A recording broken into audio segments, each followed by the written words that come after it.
बोलिए भगवान सहस्त्रबाहु की, भगवान सहस्त्रबाहु की, भारत माता की, भारत माता की, छत्तीसगढ़ महतारी की, छत्तीसगढ़ महतारी की, कलचुरी कलार समाज की, कलचुरी कलार समाज की।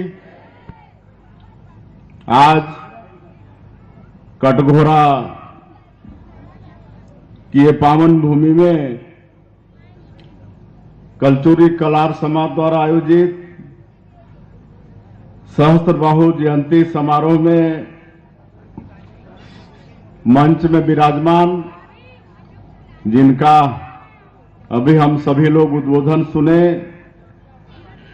समाज के गौरव हमारे छत्तीसगढ़ सरकार के स्वास्थ्य मंत्री श्री श्याम बिहारी जायसवाल जी, हमारी सरकार के उद्योग मंत्री और आपके इस क्षेत्र के पूर्व विधायक श्री लखनलाल देवांगन जी, कटघोरा के लोकप्रिय विधायक श्री प्रेमचंद पटेल जी, कोरबा जिला के सम्माननीय अध्यक्ष डॉक्टर राजीव सिंह जी, भारतीय कलार समाज के राष्ट्रीय अध्यक्ष श्री रामगोपाल डिक्सेना जी, प्रदेश के मंत्री श्री विकास महतो जी, डॉक्टर उदय जायसवाल जी, डॉक्टर शकुंतला जायसवाल जी, श्री राजेंद्र जायसवाल जी, श्रीमती ललिता डिक्सेना जी, श्री अजय जायसवाल जी, मंच में विराजमान समाज के सभी पदाधिकारीगण, कोरबा के कलेक्टर साहब, एसपी साहब, सभी अधिकारीगण और इस जयंती समारोह में उपस्थित समाज के सभी सज्जनवृंद, मातृशक्ति माताएं बहनें, युवा साथियों, भाइयों और बहनों और मीडिया के साथियों, सबसे पहले आप सभी को भगवान सहस्त्रबाहु जयंती की बहुत बहुत बधाई, बहुत बहुत शुभकामनाएं।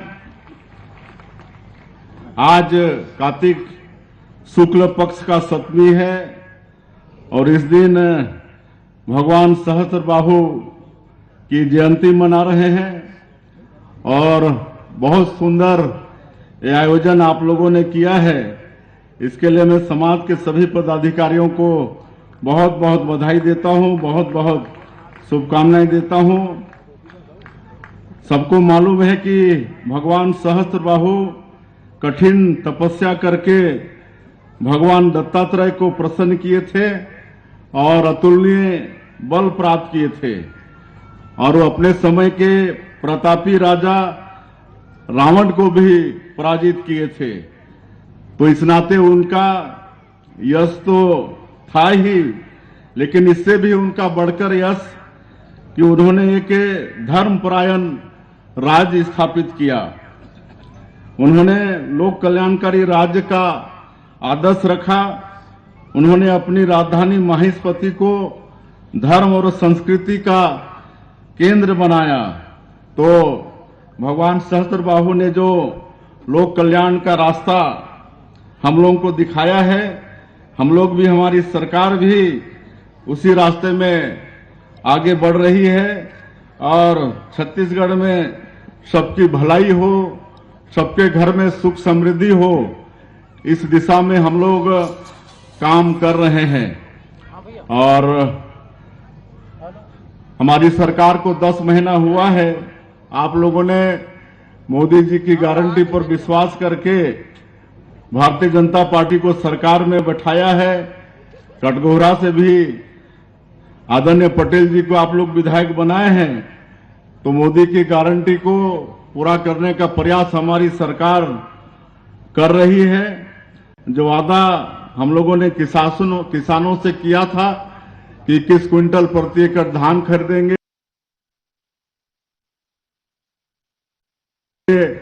3100 रुपया प्रति क्विंटल धान का कीमत देंगे, ये सबको पूरा किए हैं।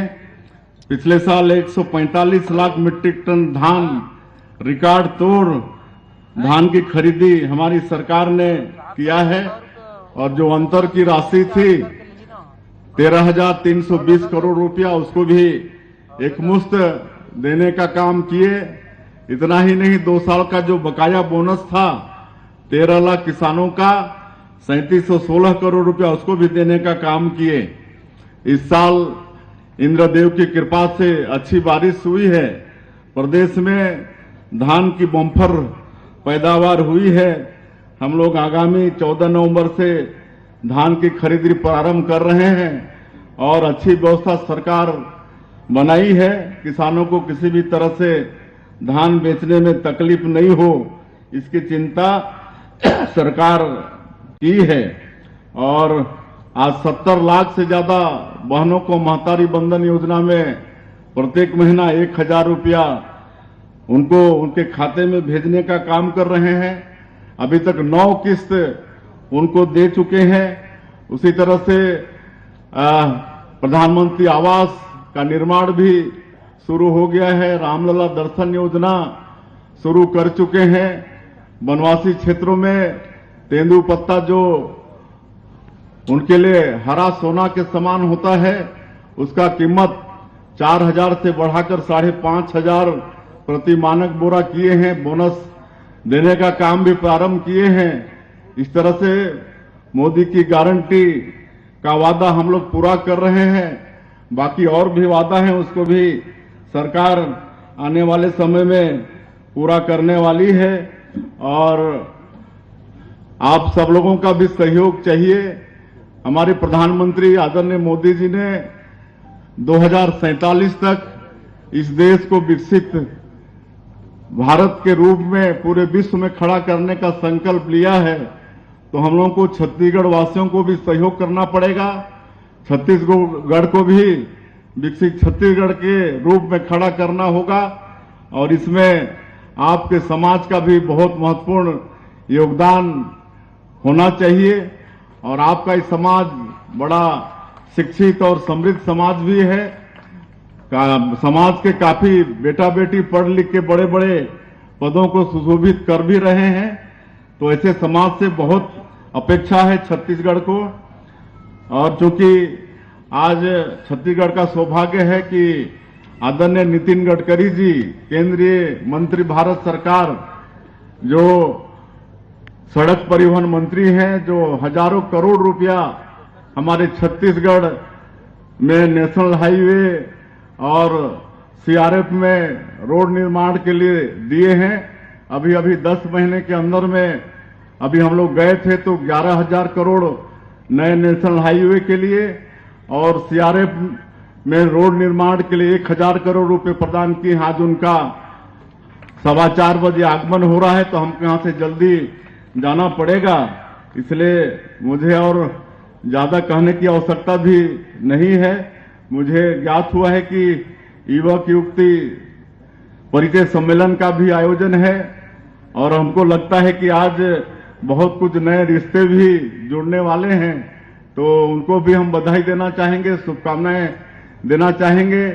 समाज के जो उत्कृष्ट छात्र छात्राएं हैं उनको भी समाज पुरस्कृत करने वाला है, तो वैसे जो पुरस्कार पाएंगे ऐसे बेटा बेटियों को भी शुभकामनाएं हैं। अगर समाज ऐसे बच्चों को पुरस्कृत करता है मतलब भावी पीढ़ी को मतलब खाद डालने का काम करता है, तो ये सब काम आपका समाज कर रहा है। बहुत बहुत बधाई शुभकामनाएं हैं। और अभी समाज के अध्यक्ष भी, हमारे यहाँ के विधायक भी और आपके समाज के गौरव हमारे स्वास्थ्य मंत्री भी तीन मांग यहाँ पर रखे हैं, जिसमें एक मांग है कटघोरा में जो अस्पताल है इसको 100 बिस्तर का करना है। कहे कि कटघोरा काफी बड़ा जगह भी है। वैसे अभी अभी हम लोग बिलासपुर में सुपर स्पेशलिटी हॉस्पिटल का शुभारंभ किए हैं। हमारे स्वास्थ्य मंत्री जी के प्रयास से आदरणीय हमारे प्रधानमंत्री जी किए हैं। लेकिन फिर भी कटघोरा बड़ा जगह है, तो मैं यहाँ पर जो अस्पताल है उसका उन्नयन करते हुए 100 बिस्तर का अस्पताल निर्माण हो, इसकी मैं घोषणा करता हूं। और इसको आपके समाज के गौरव ही पूरा करेंगे, क्योंकि वो हमारे सरकार के स्वास्थ्य मंत्री हैं। और कटघोरा अंबिकापुर मार्ग में जो चौक है उसका नामकरण की भी बात आई है। सहस्त्रबाहु चौक के नाम से रखना है चौक को, तो उसकी भी मैं घोषणा करता हूं।